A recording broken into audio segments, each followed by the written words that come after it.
आज के इस खास सत्र में आपका स्वागत है। आज हम कुछ बेहद दिलचस्प पाक कला स्रोतों में गहराई से उतर रहे हैं।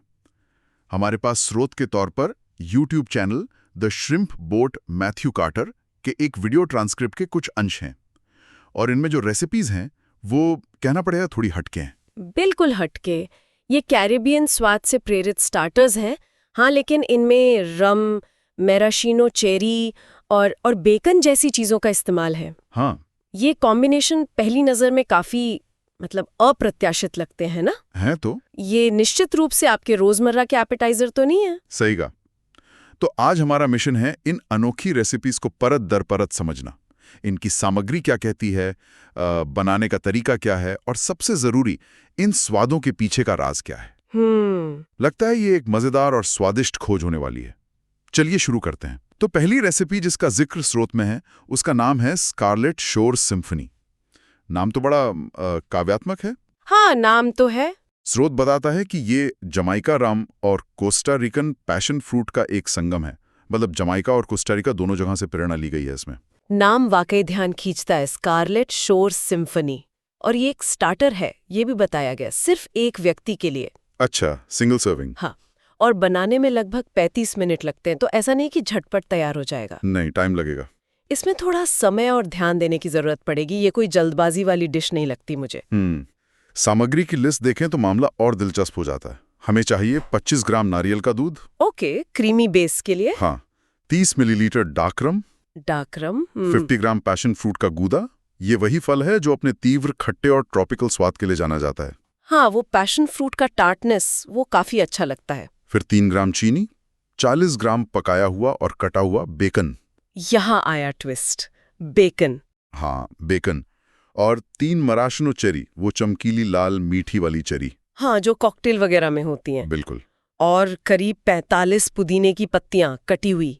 वाह, सामग्री देखकर ही अंदाजा लग रहा है कि यहाँ स्वादों का एक काफी जटिल ताना बाना बुनने की कोशिश की गई है ना? नारियल का दूध एक क्रीमी मुलायम बेस तैयार करेगा। डार्क रम अपनी गहराई और हल्की अल्कोहल वाली गर्मी लाएगी। हाँ, और डार्क रम का फ्लेवर भी अलग होता है। बिल्कुल, यहाँ डार्क रम का चुनाव महत्वपूर्ण है। ये लाइट रम से ज्यादा गहरा कैरामेल जैसा फ्लेवर देता है। फिर पैशन फ्रूट का वो तीखा खट्टापन जो उस क्रीमी बेस को काटेगा, बैलेंस करेगा। हाँ, चीनी थोड़ी मिठास जोड़ेगी, शायद उसी खट्टेपन को संतुलित करने के लिए। और फिर आता है बेकन, नमकीन, स्मोकी, कुरकुरा। वो तो बिल्कुल ही अलग फ्लेवर प्रोफाइल है। बिल्कुल, ये पूरी तरह से एक अलग दिशा से आ रहा है। हाँ, बेकन का यहाँ होना ही सबसे चौंकाने वाली बात है शायद। और फिर मैराशनो चेरी की अपनी एक अलग थोड़ी कैंडी जैसी मिठास। और आखिर में पुदीने की ताजगी। ये तो फ्लेवर्स का रोलर कोस्टर लग रहा है। बिल्कुल, ये संतुलन बनाने का एक साहसिक प्रयास है, मैं कहूंगी। मीठा, खट्टा, क्रीमी, नमकीन, स्मोकी, ताजा, सब एक साथ। देखना होगा कि ये सब मिलकर कैसा सिम्फनी रचते हैं, जैसा कि नाम सुझाता है। सही बात है। चलिए अब बनाने की विधि देखते हैं जो स्रोत में दी गई है। पहला कदम, डार्क रम, नारियल का दूध, पैशन फ्रूट का गूदा और चीनी को मिलाकर एक मिश्रण तैयार करना है। अच्छा। स्रोत इसे एक जादुई मिश्रण यानी एन्चैंटिंग कंकॉक्शन कहता है। हाँ, ये शब्दावली दिलचस्प है। ऐसा लगता है बनाने वाला इसे सिर्फ एक डिश नहीं बल्कि एक अनुभव की तरह पेश करना चाहता है। शायद ये सिर्फ सामग्री मिलाना नहीं, कुछ खास बनाने की प्रक्रिया है। दूसरा कदम है इस मिश्रण को धीमी आंच पर धीरे धीरे उबालना है और लगातार चलाते रहना है ताकि स्वाद अच्छी तरह मिल जाए। ओके। स्रोत इसकी तुलना एक संगीतकार से करता है जो अपनी धुन छेड़ रहा हो। धीमी आंच पर पकाना यहाँ बहुत महत्वपूर्ण है। बिल्कुल, इससे स्वाद धीरे धीरे घुल मिल पाएंगे। पैशन फ्रूट और रम का फ्लेवर नारियल दूध में अच्छे से समा जाएगा। और मिश्रण थोड़ा गाढ़ा भी होगा, शायद एक सॉस जैसी कंसिस्टेंसी बन जाएगी। हाँ, हो सकता है। और लगातार चलाना इसलिए जरूरी है ताकि नारियल का दूध या पैशन फ्रूट नीचे लगकर जल न जाए और फटे भी नहीं। हाँ, सही। तीसरा कदम, अब इसमें कुरकुरे बेकन को मिलाना है। यहाँ वो स्मोकी और नमकीन वाला ट्विस्ट आता है। ये टेक्सचर के लिहाज से भी अहम है। सोचिए, एक तरफ वो क्रीमी खट्टा मीठा सॉस, हाँ, और दूसरी तरफ कुरकुरा नमकीन बेकन। ये मुंह में कॉन्ट्रास्ट पैदा करेगा जो अक्सर डिश को दिलचस्प बनाता है। बिल्कुल। चौथा कदम, इसे 3 लाल मैराशिनो चेरी से सजाना है। स्रोत कहता है ये चेरी एक चमकदार प्रकाश स्तंभ की तरह है जो हर नजर को लुभाते हैं। लगता है विजुअल अपील पर भी काफी जोर है। हाँ, वो तो है। मैराशिनो चेरी का रंग निश्चित रूप से डिश को आकर्षक बनाएगा, और उनकी वो खास मिठास जो थोड़ी अलग होती है ताज़ी चेरी से। हाँ, थोड़ी आर्टिफिशियल सी। हाँ, थोड़ी। वो रम और पैशन फ्रूट के साथ शायद अच्छी तरह मेल खाए। ये क्लासिक टिकी स्टाइल कॉम्बिनेशन जैसा लग रहा है, रम, फ्रूट और चेरी। हाँ, ये बात तो है। और पांचवा और अंतिम कदम, ताज़ी कटी पुदीने की पत्तियों से इसे गार्निश करना है, जिससे एक हरी भरी सिम्फनी यानी वर्डन सिम्फनी तैयार हो। अच्छा, पुदीना आखिर में ताजगी और एक खुशबूदार हर्बल नोट देगा। हाँ, जो शायद इस रिच और जटिल मिश्रण को थोड़ा हल्कापन देगा। बैलेंस करेगा आखिर में। हाँ, तो कुल मिलाकर ये रेसिपी मीठे, चीनी, चेरी, नारियल दूध, खट्टे, पैशन फ्रूट, क्रीमी नारियल दूध, स्मोकी, नमकीन, बेकन और ताज़े पुदीना स्वादों को एक साथ लाने का प्रयास है। ये वाकई एक महत्वाकांक्षी संयोजन है। अगर संतुलन सही बैठा तो ये यादगार हो सकता है। बिल्कुल। स्रोत में कुछ प्रो टिप्स भी दिए गए हैं। पहला, इस रेसिपी को तब आजमाएं जब पैशन फ्रूट अपने पीक सीजन में हो। अच्छा, ताकि उनकी खुशबू और स्वाद सबसे अच्छे मिलें। ये सलाह बहुत मायने रखती है, बिल्कुल। खासकर जब फल डिश का मुख्य आकर्षण हो। पीक सीजन में पैशन फ्रूट का स्वाद और सुगंध बहुत तीव्र होते हैं, जो डिश को एक अलग ही स्तर पर ले जा सकते हैं। सही बात है। कमजोर या फीके फल से वो बात नहीं आएगी। और दूसरा टिप, एक प्रीमियम डार्क रम चुनें। स्रोत कहता है कि इसकी गहराई और समृद्धि स्वाद को और बढ़ा देगी, जिससे चखने वाले और अधिक चाहेंगे। बिल्कुल सहमत हूँ। रम यहाँ सिर्फ अल्कोहल नहीं है, ये फ्लेवर का एक महत्वपूर्ण हिस्सा है। एक अच्छी क्वालिटी की डार्क रम जिसमें कैरामेल, वनीला या मसालों के जटिल नोट्स हों, वो इस डिश को एक खास चरित्र देगी। एक साधारण सस्ती रम शायद वो गहराई ना दे पाए और स्वाद सपाट रह जाए। सही।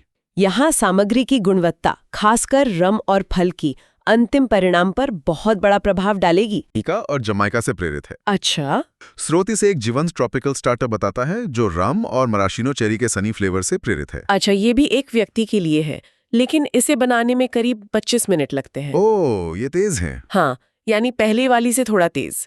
ये शायद उन लोगों के लिए बेहतर विकल्प है जिनके पास समय कम है या जो कुछ ज्यादा फ्रेश और हल्का चाहते हैं। इसकी सामग्री देखकर लगता है ये पहली रेसिपी से काफी अलग है। इसमें है 50 ग्राम ताजा आम, छीला और कटा हुआ। आम, ट्रॉपिकल फेवरेट। हाँ, 30 ग्राम ताजा अनानास, छीला और कटा हुआ। 30 ग्राम ताजा पपीता, छिला और कटा हुआ। वाह, सारे ताजे फल। सारे ताजे। फिर 10 ग्राम लाल प्याज, बारीक कटा हुआ। 10 ग्राम ताजा हरा धनिया कटा हुआ। 10 ग्राम मराशिनो चेरी, आधी की हुई। चेरी यहाँ भी है। लाइट रम, 10 मिलीलीटर नींबू का रस और स्वादानुसार नमक और काली मिर्च। हाँ, ये बिल्कुल अलग दिशा में जा रही है रेसिपी। या फोकस ताजे कटे हुए फलों पर है, आम, अनानास, पपीता। ये इसे लगभग एक ट्रॉपिकल फ्रूट सैल्सा जैसा बना देता है। इसमें पकाने का काम नहीं है, सिवाय बेकन के जो पहले से पका है। हाँ, बस मिक्स करना है लगता है। और इसमें लाइट रम का इस्तेमाल हुआ है, डार्क रम का नहीं। क्या इसका कोई खास कारण हो सकता है? मेरा अनुमान है कि लाइट रम का चुनाव इसलिए किया गया ताकि फलों का ताज़ा नाजुक स्वाद दब ना जाए। अच्छा। लाइट रम आमतौर पर हल्की होती है, थोड़ी मीठी और कम जटिल होती है डार्क रम की तुलना में। ये फलों की मिठास और ताजगी को उभरने देगी, जबकि डार्क रम शायद उन्हें ओवरपावर कर देती। हाँ, ये हो सकता है। यहाँ रम का काम शायद एक हल्का किक और खुशबू देना है, न कि मुख्य फ्लेवर बनना। ये दिलचस्प है। तो इस सालसा जैसे मिक्सचर में हमारे पास फलों की मिठास है, प्याज का वो तीखापन, हरे धनिये की ताजगी, मैराशिनो चेरी की अलग मिठास, बेकन का वही नमकीन और स्मोकी क्रंच, बिल्कुल, और फिर लाइट रम और नींबू के रस से खटास और जिंग। बिल्कुल। ये स्वाद और टेक्सचर का एक और तरह का मिश्रण है। यहाँ सब कुछ कच्चा और ताज़ा है, बेकन को छोड़कर। हाँ, मीठा, खट्टा, नमकीन, तीखा, ताज़ा सब एक साथ, लेकिन बनाने का तरीका बहुत सरल। बनाने की विधि तो वाकई बहुत सीधी है। स्रोत के अनुसार बस 3 कदम हैं। पहला, सभी सामग्री को एक मध्यम कटोरे में मिलाएं। ओके। दूसरा, अच्छी तरह टॉस करें ताकि सब कुछ मिल जाए। और तीसरा, तुरंत परोसें। हाँ, इसकी खूबी इसकी सादगी और ताजगी में ही है। तुरंत परोसे वाली सलाह यहाँ बहुत महत्वपूर्ण है। क्यों? क्योंकि इसमें ताज़े फल और सब्जियां हैं। समय के साथ वो पानी छोड़ सकते हैं, नरम पड़ सकते हैं और उनका क्रंच खत्म हो सकता है। अच्छा, सौगी हो जाएगा। हाँ, प्याज और धनिये का तीखापन भी कम हो सकता है। इसे बनाकर तुरंत खाने में ही मजा है। सही कहा। इसके लिए भी कुछ सुझाव दिए गए हैं। पहला, अगर ज्यादा मसालेदार स्टार्टर पसंद है तो एक चुटकी कैयन मिर्च मिलाएं। केयन मिर्च, हाँ, ये इसमें एक अच्छी गर्मी और किक देगी। उष्णकटिबंधीय फलों की मिठास और नींबू की खटास के साथ तीखापन अक्सर बहुत अच्छा लगता है। हाँ, जैसे चाट मसाला डालते हैं फ्रूट चाट पे। बिल्कुल, ये क्लासिक मैक्सिकन फ्रूट कप्स की याद दिलाता है जिसमें मिर्च पाउडर डाला जाता है। ये दिखाता है कि रेसिपी को अपनी पसंद के तीखेपन के हिसाब से ढाला जा सकता है। और दूसरा टिप, अगर ज्यादा मीठा स्टार्टर चाहिए तो थोड़ा शहद मिलाएं। ये भी अच्छा विकल्प है। हो सकता है फल उतने मीठे ना हो या किसी को बस थोड़ी अतिरिक्त मिठास पसंद हो। हाँ, कभी-कभी फल भीगे निकल आते हैं। बिल्कुल, शहद फलों के स्वाद को और उभार सकता है और रम और नींबू के साथ भी अच्छी तरह घुल मिल जाएगा। ये दोनों टिप्स दिखाते हैं कि ये रेसिपी कितनी लचीली है। हाँ, कस्टमाइजेबल है। हाँ, आप इसे अपनी पसंद के अनुसार तीखा या मीठा बना सकते हैं। ये एक अच्छा बेस है जिसके साथ खेला जा सकता है। तो ये थी कैरिबियन सनसेट। ये ज्यादा आसान और फ्रेश लग रही है पहली वाली से। हाँ, बिल्कुल अलग वाइब है इसकी। अब चलते हैं हमारी तीसरी और आखिरी रेसिपी पर, विस्पर्स ऑफ द कैरिबियन। एक और दिलचस्प नाम। हाँ, ये डोमिनिकन रिपब्लिक और जमाइका से प्रेरित है। स्रोत कहता है ये मीठे और खट्टे कैरिबियन स्वादों के साथ एक ट्रॉपिकल एडवेंचर का वादा करती है। एडवेंचर, अच्छा, ये भी एक स्टार्टर है एक व्यक्ति के लिए, और इसे बनाने में भी लगभग 35 मिनट लगते हैं। ओके, तो ये भी पहली वाली जितना ही टाइम लेगी। हाँ, यानी पहली रेसिपी जितना ही समय। तो ये भी कोई झटपट वाली रेसिपी नहीं है। इसकी सामग्री दूसरी रेसिपी से काफी अलग है और पहली से भी थोड़ी भिन्न है। इसमें चाहिए बेकन की 2 स्लाइस। बेकन फिर से? हाँ, 1 बड़ा चम्मच कटा हुआ मीठा लाल प्याज, 1 बड़ा चम्मच बारीक कटी हुई लाल शिमला मिर्च, प्याज और शिमला मिर्च, 2 बड़े चम्मच आम के टुकड़े। आम यहाँ भी है, लेकिन शायद पकाया जाएगा। हाँ, लगता तो है। 2 बड़े चम्मच बारीक कटा हुआ हरा धनिया, 1 नींबू का जेस्ट यानी छिलका और रस, लेमन जेस्ट और जूस, ठीक है। 1 बड़ा चम्मच जैतून का तेल। यहाँ स्रोत में -12 टेबलस्पून्स लिखा है, जो थोड़ा कंफ्यूजिंग है। हाँ, वो थोड़ा अजीब है। -½ हाँ, पर हम स्रोत का ही उल्लेख कर रहे हैं। फिर 1 चम्मच रम्स एक्सट्रैक्ट। रम एक्सट्रैक्ट, रम नहीं, एक्सट्रैक्ट। हाँ, एक्सट्रैक्ट।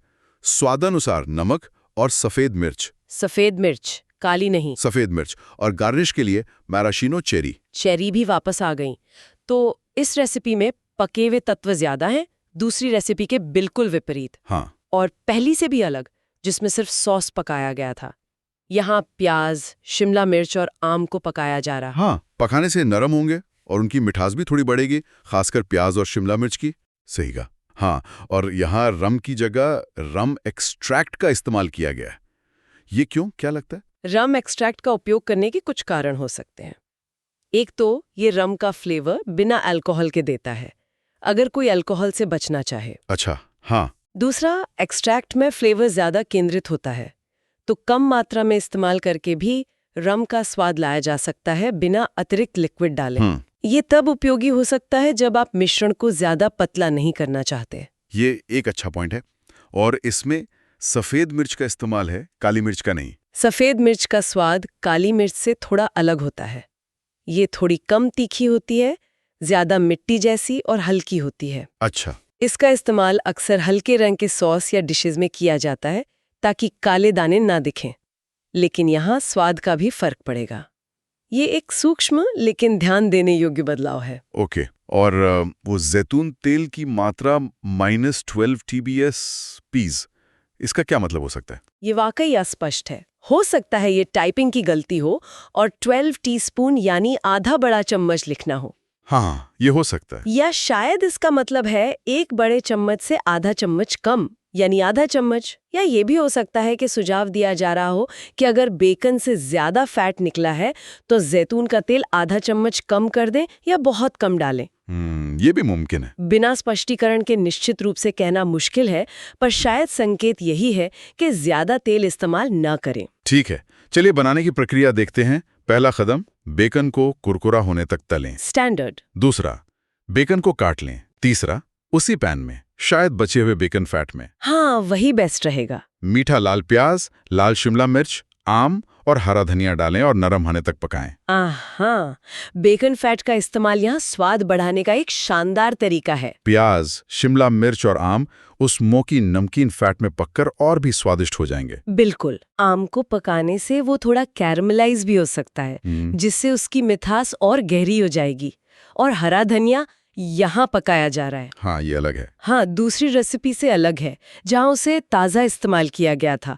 पकने से धनिये का स्वाद बदल जाता है, थोड़ा कम तीखा और ज़्यादा हर्बल, मतलब पका हुआ हर्बल टेस्ट आता है। अच्छा, चौथा कदम, अब इसमें नींबू का जेस्ट और रस, जैतून का तेल, रम एक्सट्रैक्ट, नमक और सफ़ेद मिर्च डालें। ओके। पांचवा कदम, मिलाएं और 2 मिनट तक और पकाएं ताकि सारे स्वाद अच्छे से मिल जाएं।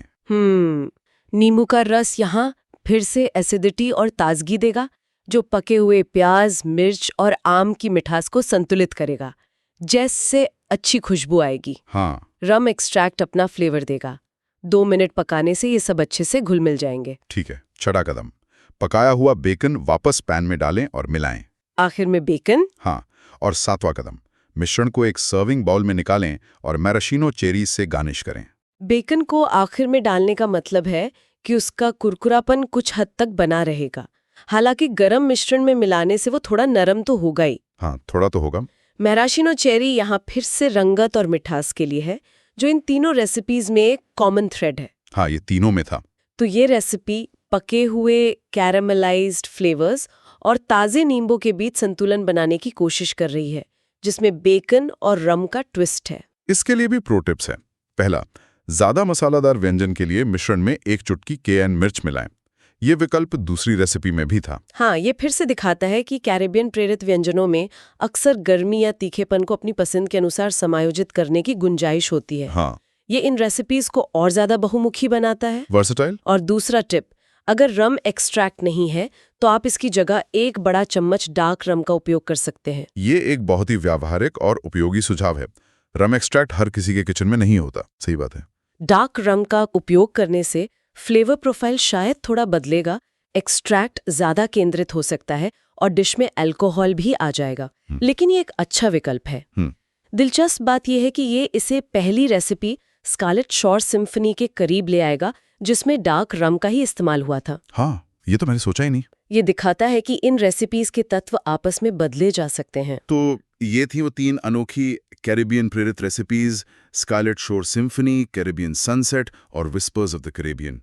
हमने इनकी सामग्री, बनाने की विधि और संभावित स्वाद प्रोफाइल पर विस्तार से चर्चा की। हाँ, और ये देखना दिलचस्प था कि कैसे रम, मैराशीनो चेरी और बेकन, इन 3 मुख्य थोड़े असामान्य साथियों का इस्तेमाल तीनों रेसिपीज में हुआ। बिल्कुल। लेकिन हर बार एक बिल्कुल अलग अंदाज में। स्कारलेट शोर सिम्फनी में एक पका हुआ क्रीमी रिच सॉस था। कैरिबियन सनसेट बिल्कुल ताज़ा, लगभग एक कच्चे सालसा जैसा था, जिसमें लाइट रम का इस्तेमाल था। राइट। और विस्पर्स ऑफ द कैरिबियन में पके हुए फल और सब्जियों का मिश्रण था, जिसमें रम एक्सट्रैक्ट का उपयोग किया गया। हर रेसिपी ने मीठे, खट्टे, नमकीन, स्मोकी और ताज़े स्वादों को अलग अलग तरीकों से संतुलित करने की कोशिश की। एक में डार्क रम और पैशन फ्रूट मुख्य थे, दूसरे में ताज़े फल और लाइट रम, और तीसरे में पके हुए आम और रम एक्सट्रैक्ट। हाँ, बेकन और मैराशीनो चेरी इन सब में कॉमन रहे, जो शायद इस चैनल या क्रिएटर की एक सिग्नेचर स्टाइल हो सकती है। हो सकता है। उष्णकटिबंधीय मिठास को नमकीन स्मोकी बेकन के साथ जोड़ने का प्रयोग। बिल्कुल। ये रेसिपीज हमें पारंपरिक स्वाद युग्मों से परे सोचने के लिए प्रेरित करती हैं। फल और बेकन का कॉम्बिनेशन शायद पहली बार में अजीब लगे, लेकिन सोचे तो नमकीन और मीठे का कॉम्बिनेशन क्लासिक है। हाँ, जैसे प्रोज्यूटो और मेलन। बिल्कुल, प्रोजेटो और मेलन। यहाँ उसे एक कैरिबियन ट्विस्ट दिया गया है, रम और ट्रॉपिकल फलों के साथ। ये दिखाता है कि कैसे रचनात्मकता सीमाओं को तोड़ सकती है। सही कहा। और सामग्री की गुणवत्ता पर जोर, खासकर रम और ताजे फलों के लिए। और साथ ही व्यंजनों को व्यक्तिगत स्वाद के अनुसार अनुकूलित करने के सुझाव। जैसे मसाला या मिठास जोड़ना, ये भी महत्वपूर्ण बातें थीं जो स्रोत से निकल कर आईं। हाँ, ये रेसिपीज सिर्फ निर्देशों का सेट नहीं है, बल्कि एक तरह का फ्रेमवर्क है जिन्हें आप समझकर अपनी पसंद और उपलब्ध सामग्री के अनुसार ढाल सकते हैं। इस पूरी चर्चा से मेरे मन में एक विचार आ रहा है।